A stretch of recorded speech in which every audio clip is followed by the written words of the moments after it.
Now, Ghana had another unfortunate affliction. That unfortunate affliction is that we have too many precious minerals. Precious minerals are supposed to be valuable to an economy, but there are very limited cases where precious minerals dominating an economy, which in fact was the basis for also shaping the relationship between Ghana and the international, the global economy and its colonial masters at that time, became the attraction. So the reform was to also transfer the ownership of precious minerals as well as forestry products to the private sector. And since we did not have a domestic private sector, it actually meant transferring them to global corporations. So this process actually became the means by which extraction accelerated at that time. And the justification was that we needed to pay off the debts that were accumulated in the early stages of attempting to industrialize and to build an agricultural sector. Now, Ethiopia was still in a period of conflict. It created problems for the economy, but at least you managed to avoid the worst periods of this neoliberal dominance.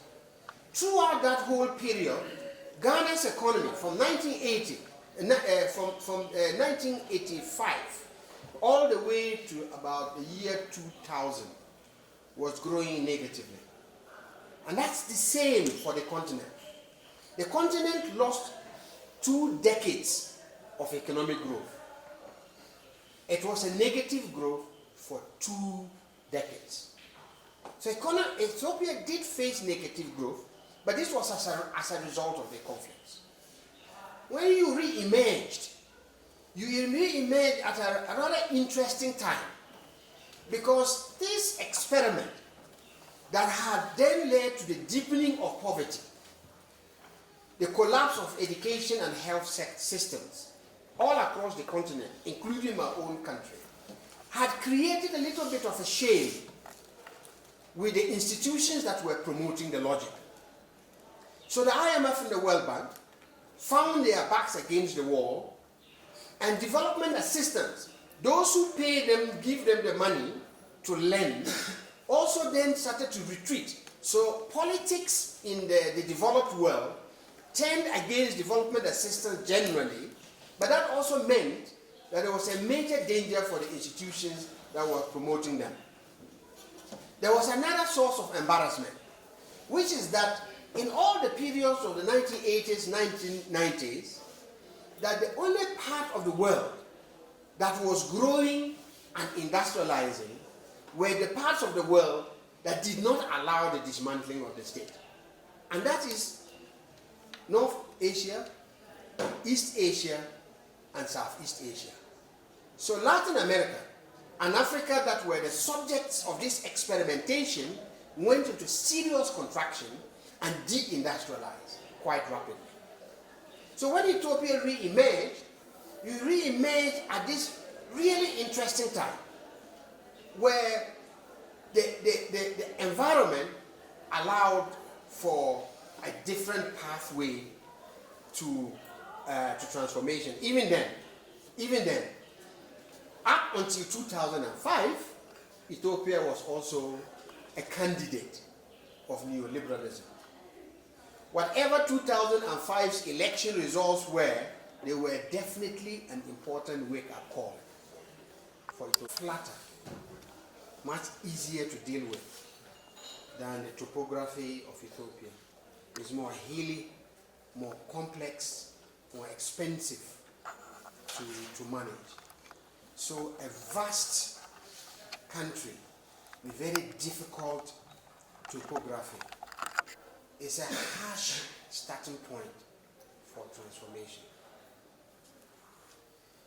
We are smaller, but when we go back to the 1960s, this was 1960 or thereabout, was a time where, at least in terms of ideas, aspirations, and dreams, Ghana and Ethiopia converged.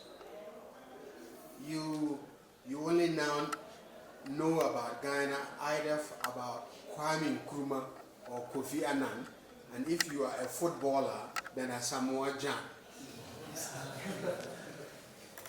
But the 1960s was very interesting. In spite of the differences in sizes and topography, they shared something common. Population density was very, very small. Urbanization rate in Ethiopia in the 1960s was only 11%. Only 11% of Ethiopians in the 1960s live in anything called urban. These are not mega cities, but it's a body defined by law as the minimum numbers of people that can be classified as urban. In 1960, Ghana was slightly better, around 18%.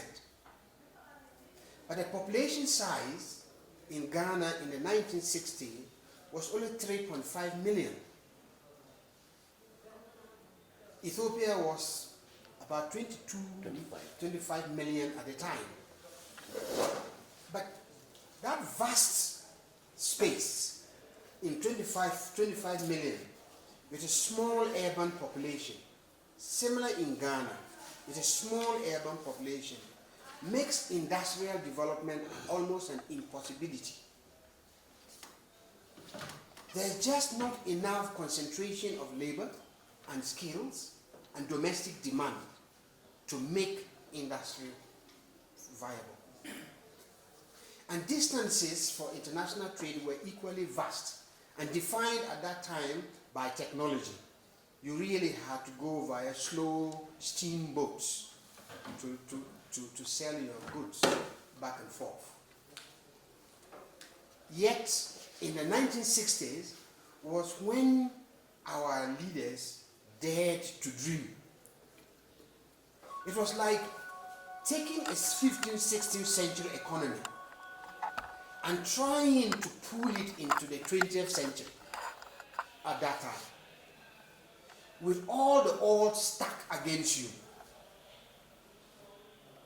At that time, Ghana was slightly higher in terms of the average number of years that a Ghanaian went to school.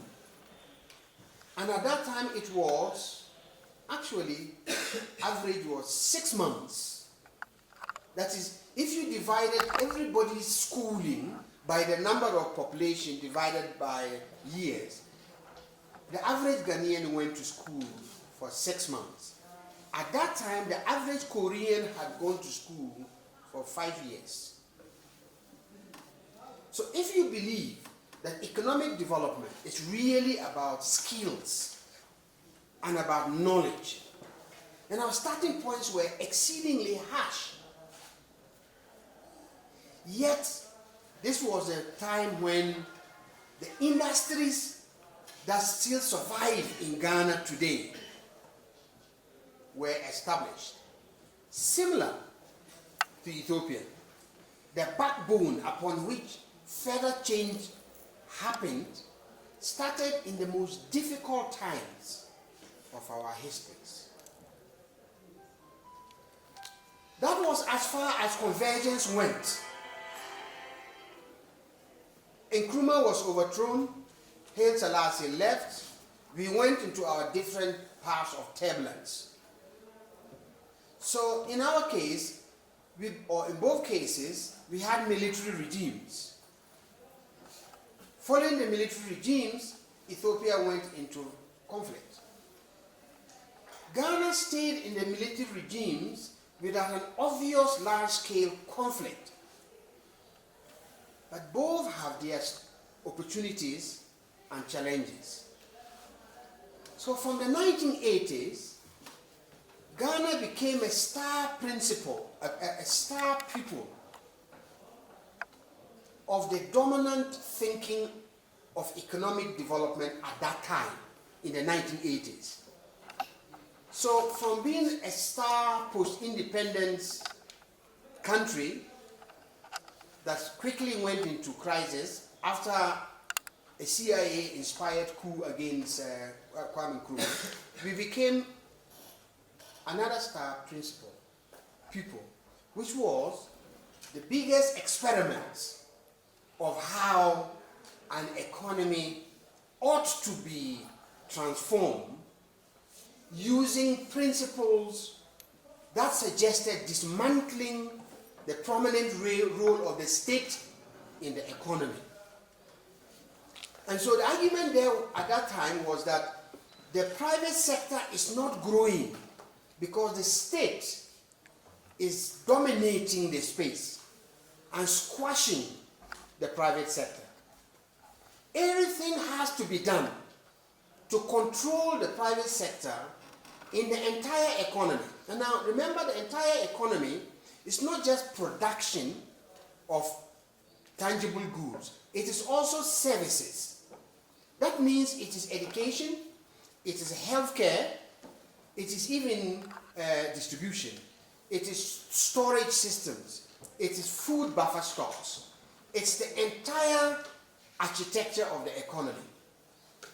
So we were one of the countries that went through the most excruciating experiences of what it takes to remove the state almost entirely from the economy.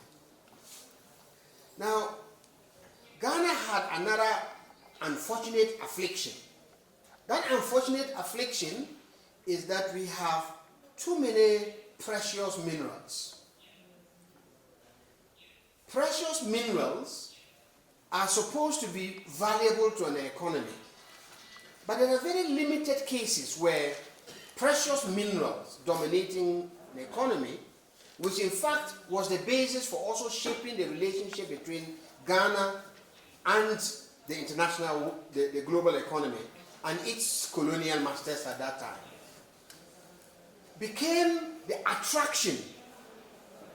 So the reform was to also transfer the ownership of precious minerals as well as forestry products to the private sector. And since we did not have a domestic private sector, it actually meant transferring them to global corporations. So this process actually became the means by which extraction accelerated at that time. And the justification was that we needed to pay off the debts that were accumulated in the early stages of attempting to industrialize and to build an agricultural sector. Now, Ethiopia was still in a period of conflict. It created problems for the economy, but at least you managed to avoid the worst periods of this neoliberal dominance. Throughout that whole period, Ghana's economy from 1985 all the way to about the year 2000 was growing negatively. And that's the same for the continent.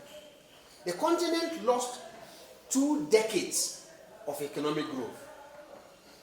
It was a negative growth for 2 decades. So Ethiopia did face negative growth, but this was as a result of the conflicts.